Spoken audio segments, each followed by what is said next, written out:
The original Hrubetz Paratrooper debuted in 1957. The ride was inspired by an older Hrubetz ride called the Spitfire. The ride was available as both a traveling and permanent model, and featured 10 suspended cars along a circular wheel with some kind of cover over the rider's seats. Each seat could officially accommodate 2 riders, though back when this ride debuted, safety standards were not what they are now, and many owners did not limit how many riders could ride.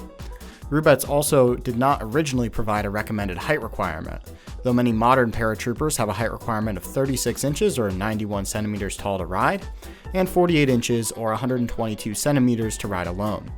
The original version of the Paratrooper was essentially a Spitfire ride with new rider vehicles. It was driven by a tire attached to the ring that connected to the rider vehicles.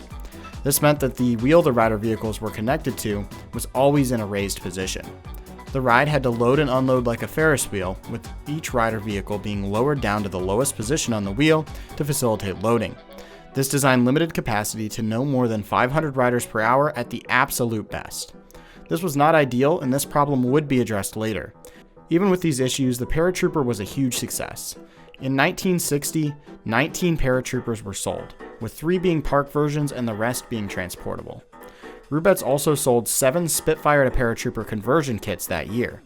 The popularity of the model did not die out, and by 1971, Hrubetz was selling over 60 rides a year, with many of them being Paratroopers. Each Paratrooper sold for around $40,000 in 1971, or about $300,000 today.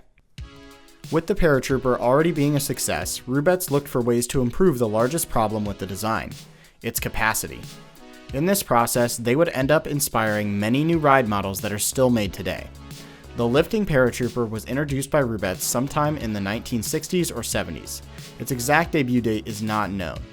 This new model of Paratrooper would use a lifting hydraulic arm to raise the wheel connected to the rider vehicles into the air. This instantly became a massive hit for carnivals and parks that could afford them. Since this design allowed the entire ride to be loaded and unloaded at once, it gave the ride a much higher capacity and therefore made the ride more profitable. Hrubetz would continue to make both versions of the Paratrooper through 1992, when the company closed its door to manufacturing new rides. The 2 versions of the Paratrooper were sold to several countries around the world and to all 50 states. Interestingly, the Paratrooper was the first US ride ever to be sold to the USSR, with 3 Paratroopers sold to the country in 1971. Many Hrubetz Paratroopers can still be found operating today at parks and fairgrounds around the world. Many other manufacturers made their own versions of the Paratrooper, such as Bennett, Watkins, and German manufacturer Heinz Fotz. Different manufacturers made small modifications to the basic overall design. Many newer Paratroopers have triangular rider vehicle covers that look more modern than the original round covers for the rider vehicles. Newer versions of the Paratrooper are still in production, such as the Dartron or Battech Cliffhanger. This ride is based on the original Paratrooper, but it has new seats where the riders lie down on their stomachs in order to experience a flying sensation. These rides are still manufactured by Battech today and can be found at many fairgrounds, mainly around the US. A full flat ride of the week covering this ride could be in the future if there's enough interest. Now, I've seen a few Paratrooper rides, mainly just at parks. Whenever I go to a park that does have one, I never really see it as much of a must-ride attraction though. I've never personally seen one at a fair. I have ridden the lifting Paratrooper located at Indiana Beach. This ride is a lot nicer than most as it's located over the water, providing a very nice view.